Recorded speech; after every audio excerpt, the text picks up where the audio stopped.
El retrato oval. El castillo en que mi criado se había aventurado a forzar la entrada, antes que permitir que yo, herido como estaba, pasara una noche al aire libre. Era una de esas construcciones mezcla de grandeza y melancolía, que durante largo tiempo han levantado sus soberbias fachadas en medio de los Apeninos, no menos ciertas en la realidad que en la imaginación de la señora Radcliffe. Según toda apariencia, el castillo había sido abandonado hace poco, aunque temporalmente. Nos establecimos en uno de los apartamentos más pequeños y menos suntuosamente amueblados, colocado en un mirador aislado del edificio. Sus decoraciones eran ricas, aunque antiguas y andrajosas. De sus paredes colgaban tapices que engalanaban numerosos trofeos heráldicos de todas clases, junto con un número extraordinariamente grande de vivaces pinturas modernas en marcos de arabescos dorados. Estas pinturas, que no solamente pendían de las paredes, sino en rincones que la arquitectura extraña del castillo hacía inevitables, despertaron en mí, quizá debido a mi delirio incipiente, un profundo interés. Hice a Pedro cerrar las pesadas contraventanas de la sala, pues ya era de noche, encender las bujías de un alto candelabro situado en mi cabecera y abrir completamente las cortinas orladas de terciopelo negro que rodeaban el lecho. Yo quise que hiciera todo esto, si no para dormir, por lo menos para entregarme alternativamente a la contemplación de los cuadros y a la lectura de un pequeño volumen que habíamos encontrado sobre la almohada y que contenía la crítica y análisis de estos. Mucho leí y devotamente contemplé las pinturas. Rápidas y gloriosas volaron las horas, hasta que llegó la profunda medianoche. La posición del candelabro me molestaba, y extendiendo la mano con dificultad, para no molestar a mi criado que dormitaba, lo coloqué de tal modo que alumbrara directamente el libro. Pero la acción produjo un efecto enteramente inesperado. Los rayos de las numerosas velas, pues había muchas, cayeron dentro de un nicho del aposento que una de las columnas del lugar había mantenido en la más profunda sombra. Pude ver así, vívidamente, un cuadro que no había visto hasta entonces. Era el retrato de una joven que empezaba ya a ser mujer. Miré la pintura precipitadamente y entonces cerré los ojos. ¿Por qué lo hice?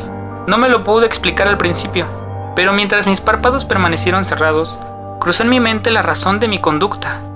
Era un movimiento impulsivo a fin de ganar tiempo para pensar, para asegurar que mi visión no me había engañado, para calmar y someter mi fantasía antes de otra mirada más serena y más segura. Un instante después miré fijamente de nuevo la pintura. Ya no podía dudar, aun cuando lo hubiese querido, porque el primer rayo de las velas sobre el lienzo había disipado el estupor somnoliento que pesaba sobre mis sentidos, devolviéndome de inmediato a la vigilia. Como ya he dicho, el retrato era el de una joven. Abarcaba solo los hombros y la cabeza, pintados a la manera de lo que técnicamente se conoce como una vignette, muy al estilo de las cabezas favoritas de Sully. Los brazos, el seno y hasta los extremos del cabello radiante se fundían imperceptiblemente en las vagas pero profundas sombras que formaban el fondo del retrato. El marco era oval, ricamente dorado y afiligranado en estilo morisco. Como objeto de arte nada podría ser más admirable que aquella pintura. Pero no había sido la ejecución del trabajo, ni la belleza inmortal de aquel semblante, lo que me había conmovido tan repentina y vehementemente. Lo que no podía creer era que mi fantasía, arrancada desde el semisueño, había confundido aquella cabeza con la de una persona viva. Vi de inmediato que las peculiaridades del diseño, de la vignette y del marco, debían haber disipado instantáneamente tal idea, e incluso debieron impedir esa impresión momentánea. Pensando detenidamente sobre esto, permanecí, por una hora quizá, medio sentado, medio reclinado, con los ojos sobre el retrato. Al fin, satisfecho del secreto de su efecto, me dejé caer hacia atrás en la cama.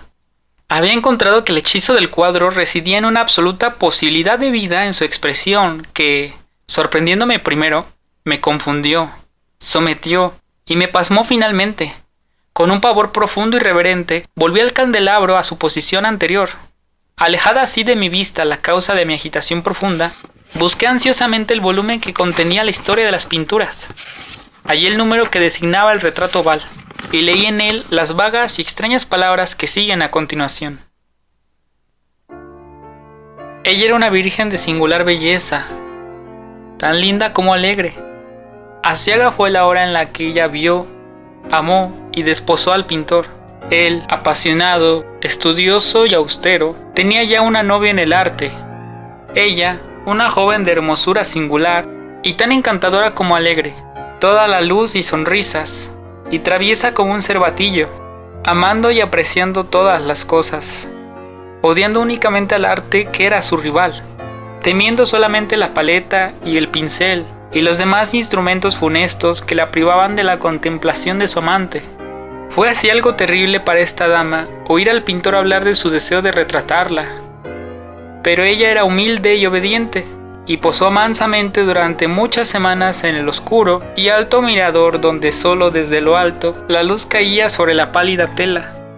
Pero él, el pintor, cifraba la gloria de su trabajo, que avanzaba hora tras hora y día tras día, y era un hombre apasionado, malhumorado y taciturno, que se perdía en sus ensueños, tanto que no quería ver cómo esa luz que caía lívida en la torre solitaria marchitó la salud y el espíritu de su esposa, quien languidecía y se consumía a la vista de todos, excepto a la suya. Mas ella seguía sonriendo, sin exhalar queja alguna, porque veía que el pintor, quien tenía un alto renombre, trabajaba con un placer fervoroso y ardiente en su tarea, para retratar a aquella que tanto le amaba, la cual tornase de día en día cada vez más débil. Y, en verdad, algunos que veían el retrato hablaban de su semejanza como de una asombrosa maravilla y una demostración tanto del talento del pintor como de su profundo amor por aquella a la que representaba de manera tan insuperable. Pero a la larga, conforme el trabajo se acercaba a su conclusión, el pintor no admitía a nadie en el mirador. Se había exaltado de tal manera con su trabajo que apenas despegaba los ojos del lienzo, incluso para mirar el rostro de su esposa.